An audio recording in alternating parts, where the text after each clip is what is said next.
Imagine ancient Egypt, a land of golden sands, towering pyramids, and powerful pharaohs.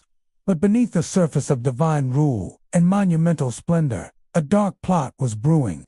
This is the story of the Harem conspiracy, the audacious and shocking murder of one of Egypt's last great pharaohs, Ramesses III. For nearly 32 years, Ramesses III ruled a prosperous Egypt. He was a celebrated warrior king, fending off invaders known as the Sea Peoples and securing his kingdom's borders. His reign was seen as a final golden age before a long decline. But the greatest threat to his life wasn't on the battlefield. It was lurking within the opulent walls of his own palace, amongst the very people sworn to protect him. The year is 1155 BC. The air in the royal harem, a place of luxury and seclusion, is thick with ambition and resentment. The mastermind of this treacherous plot was not some foreign enemy, but one of Ramesses's own wives, Queen Tai. She was a secondary wife, and her heart burned with a fierce desire for power. Why? Because her son, Prince Pentawere, was being overlooked. Ramesses had already chosen his heir, the son of his chief wife, who would one day become Ramesses IV. Tai saw her son's path to the throne blocked, and she refused to accept it. For her and Pentawere, it was the throne or nothing. But a queen, no matter how ambitious, cannot topple a pharaoh alone. Tai needed allies, powerful people with access, influence, and a shared desire to see the king fall. She began to weave her web, recruiting a surprisingly large and high-ranking circle of conspirators. The Judicial Papyrus of Turin, an ancient document that records the trials of these plotters, reveals a staggering list of 28 prominent individuals. Think about who was involved. This wasn't just a handful of disgruntled servants. We're talking about the highest echelons of Egyptian society. Pobek Kamen, the chief of the chamber, a man who managed the pharaoh's daily life. There was Mezid Shur, the royal butler, whose position gave him direct, unfiltered access to the king's food and drink. The plot extended beyond the palace walls, reaching into the military itself. The commander of the army in Nubia was in on it, along with several other officials, scribes, and even harem women who acted as messengers, smuggling secrets out of the palace. The plan was two-pronged, a chilling combination of physical violence and spiritual warfare. This wasn't just about a simple assassination. It was an attack on the pharaoh's body and soul.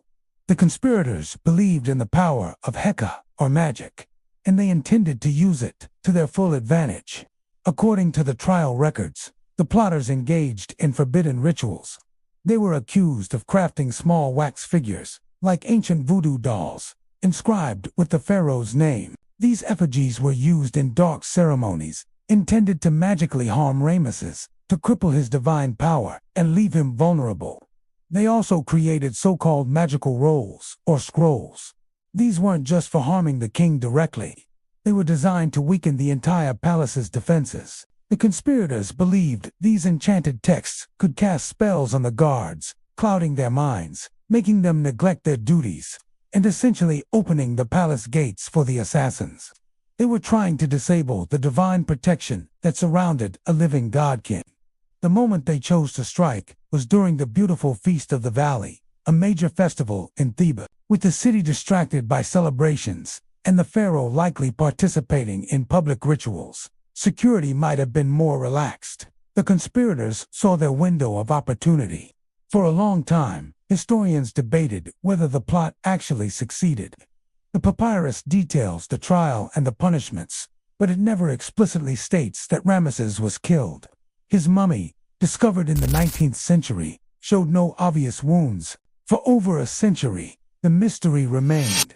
Was he assassinated, or did he die of natural causes shortly after, with the conspirators being tried for their attempt? The answer came in 2012, thanks to modern technology. A team of scientists performed a CT scan on Ramesses III's mummy. What they found was shocking. Hidden beneath the layers of linen bandages around his neck was a deep, fatal wound. A blade had sliced through his throat, severing his trachea and major blood vessels. The cut was so deep, it nearly reached his spine. It was a wound he could not have survived for more than a few minutes. The embalmers had skillfully hidden this evidence, inserting a Horus Eye amulet into the womb, perhaps to magically promote healing in the afterlife. The warrior pharaoh had been assassinated, his throat cut from behind. Further examination of another mummy, known as Unknown Mani, added another grisly chapter to the story. This mummy was found in a plain, unmarked coffin, wrapped in a ritually impure sheepskin, and he was not properly mummified. His face is contorted in a silent scream. DNA analysis confirmed that this man was a close relative of Ramesses III, and many scholars now believe this is the body of Prince Pentawere, the would-be usurper. The marks on his neck suggest he was either strangled or forced to take his own life after the plot failed. The conspiracy was uncovered, and swift justice followed. The trial was massive, involving 3 separate courts and dozens of defendants. The punishments were severe. The highest-ranking conspirators, including Pobekaman, were executed. Their fate was likely death by burning, a terrifying punishment for ancient Egyptians, as they believed it destroyed the body and prevented the soul from reaching the afterlife. Others, including Pentawere, were allowed to take their own lives, perhaps a small mercy granted to those of royal blood. Queen Ti's fate is never mentioned, but it's almost certain she would have met a similar, grim end. So, did the conspiracy work? Yes and no. They succeeded in killing the king, a shocking act of treason. But their ultimate goal, to place Pentawere on the throne, failed spectacularly. Ramesses' chosen heir, Ramesses IV, took power and was the one who oversaw the trials of his father's murderers.